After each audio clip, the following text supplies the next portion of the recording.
Hey neighbor, welcome back to another round of bands I can't get into on this episode of 7 on Sunday. My name is John, and over the years, I've slowly rolled out these features on artists I just can't seem to get into despite all of the praise, recommendations, and glory most people bestow upon them. Then here comes me, flying in like the Wicked Witch of the West, out to spoil everyone's good time with my cauldron of black clouds, so I guess it's time to explain myself before a giant house falls on me. Bands I can't get into, like what does that even mean? To me, it's not always a symbol of outright hatred necessarily, although there's a few here that make my skin crawl, but honestly, it's more of like a shoulder shrug type of thing, a band that I may enjoy a few songs from, but can't call myself a fan despite consistently checking out their music over the years. I don't think anyone should be above admitting that they like a song from a group that they dislike overall, so with that in mind, what's popping up on round 3? Take a quick second to swiftly smack that like button, make sure your notification bell is rung once you've subscribed, and let's get started.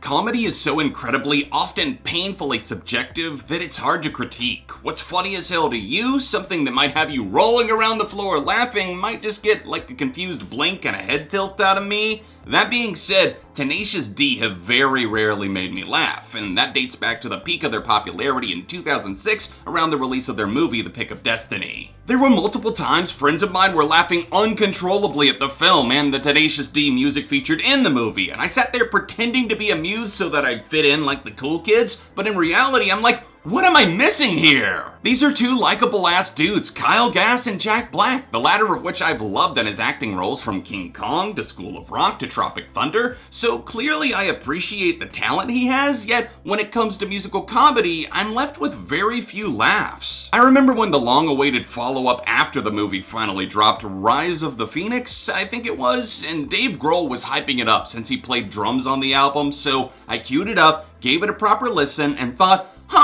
that was musically competent for the most part, but I got nothing from it outside of a few chuckles. Am I made out of stone? You tell me, but outside of a few songs like the undeniably hilarious Fuck Her Gently and the commendable bravado they carry as a duo with their blazing acoustic guitars, I'm still gonna have to hit this with a hard pass despite the fact that I know a ton of people love them.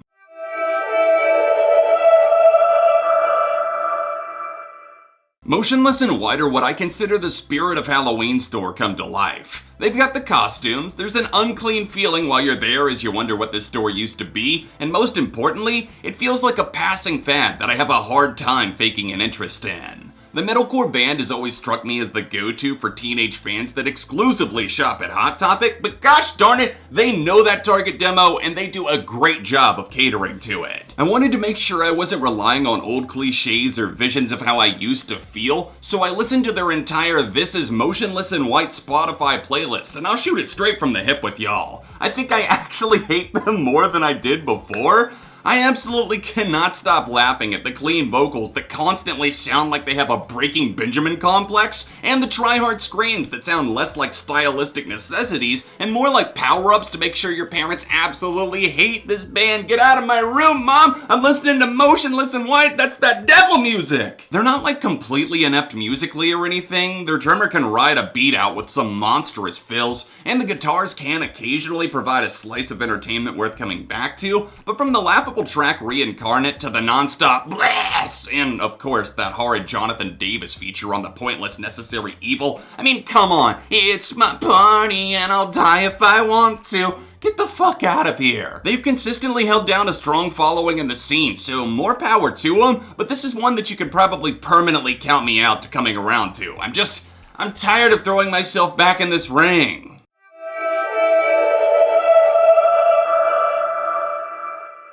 Watching paint dry, the official band of that godforsaken hobby. Bastille never scratched any kind of itch for me, they just kind of existed in their own void that eventually developed its own orbit with fans rotating around their solar system, and I feel like I'm just back here on Earth looking out at all these people having a great time with Bastille, and all I can think to myself is, oh, That's nice. Bastille have yet to make an album that isn't a slog to get through, although each of them so far has had some really interesting concepts or thoughts that catch my attention. The first one had the title track Bad Blood, Wild World has Glory, Doomday's got Joy, and I've loved some of the one-off singles like Happier with Marshmello, and the recent What You Gonna Do featuring Graham Coxon from Blur. Seriously, that one had a smashing guitar energy to it, and I'd love to see more up-tempo stuff in that vein. Can we please make this the way of the future for Bastille? Part of my problem with them is that they just feel creatively bankrupt more often than not. Like we're out here in the jungle walking around in circles for hours in the heat, and none of them are willing to admit we're lost, especially not their leader Dan Smith,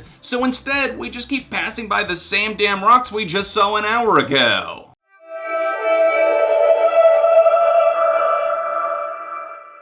This is the most indifferent pick I have on the entire list, so I stuffed it right here in the middle. It's the indie rock gods themselves, WILCO. Critics love them, certain music circles go ballistic for each new release, and I'm just over here slamming my fingers in the doors of bands I can't get into, internally screaming at myself like, what is it that I'm missing here? Is there some sort of decoder ring I wasn't on the mailing list for? I had quite possibly the weirdest introduction to them. I think their single I Might off of The Whole Love was the iTunes free single of the week back when that was a thing sometime in 2011, and it was also available for free in the music game Tap Tap Revenge, so obviously my young broke self scooped it up because, duh, it was free. You might be surprised to hear me say that I didn't mind it then, and I don't mind it now. But that also paints part of the bigger problem that I have with WILCO. I'm so painfully indifferent on the majority of their catalog, I can't even come within a mile of bringing myself to say that I like them or that I'm even kind of a fan. Jeff Tweedy is a good vocalist. I can see the raw talent from an objective angle, and I guess their music is kind of relaxing in a background music sort of way, but I get next to nothing from shuffling around their discography, further cementing my thesis on WILCO being one of the most harmless, middle-of-the-road groups ever to gain such massive success. Before you click off of this video out of anger, I wanted to say that Yankee Foxtrot Hotel is a classic indie album, and I really like it myself. Without a doubt, it's their only full-length album I've ever felt drawn to. It's just so special and unique, and not that they've never matched the bar set there again with certain songs, I just don't think they've ever come close in terms of full-length albums.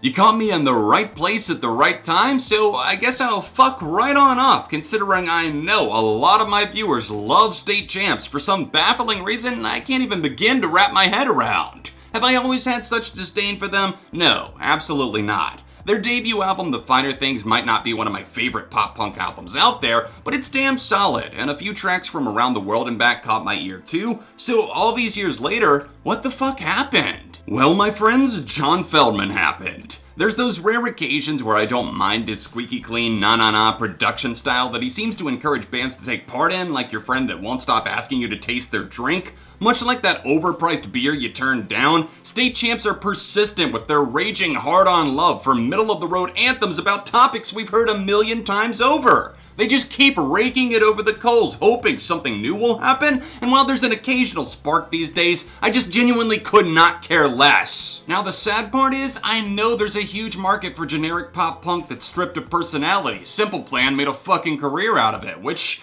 that actually makes a lot of sense as to why State Champs did that song with them and We the Kings. Three bands that attract, shall we say, a very specific type of fan that will claim they can relate to every word. Isn't that part of the problem right there? I don't think someone's art is something you should be able to relate to word for word, or it should at least be a bit more rare. If it's happening constantly, that means the writer, Derek Descanio in this case, is pandering to you. And it's becoming more blatantly obvious as the years go on, with Living Proof being downright cringeworthy as a whole body of work.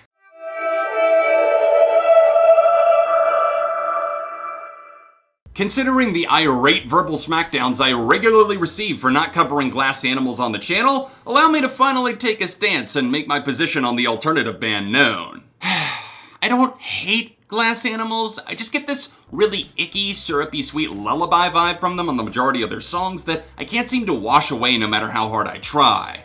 They're clearly very talented and full of vivid ideas that really pop out in their detailed lyrics, but it's a tad overboard for me, to the point where it feels try-hard and irritating. These guys were inescapable when I had a SiriusXM subscription in the mid-2010s. Alt Nation played their songs Gooey and Black Mambo like the radio programmers had a gun to their head screaming, "Play more Glass Animals!" And the more I started to hear the buzz about them in the indie sphere, the more I felt pressured to catch the wave or else risk drowning. I guess I ended up choosing neither of those routes because years later, I've never really addressed them outside of a brief thought breakdown of their sophomore album How to Be a Human Being, which I consider to be totally decent. Now that another record, Dreamland, is out in the world to mostly rave reviews and more commercial fanfare than ever, I find myself in the rare position of agreeing with my friend and fellow critic Anthony Fantano, because the record was just really not good. I actually don't feel as harsh about it as he seemed to. I just find these more personal lyrics that try to be so fantastical and lavish to be played out, wading in pools that have already been touched on and blending it with more of a trip-hop flavor that can get nauseatingly sweet the longer you sit with it. Dreamland isn't an album I consider worst of the year material, I don't think. I can only take so much of the shiny production,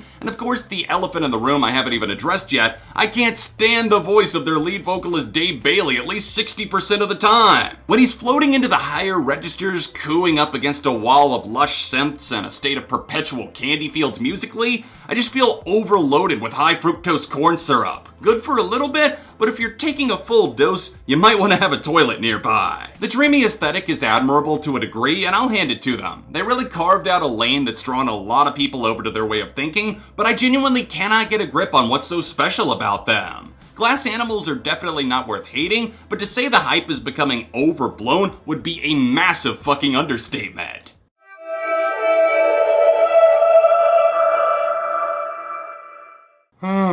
I've never yawned so hard at a faux edgy band made up of the equivalent of expired cereal.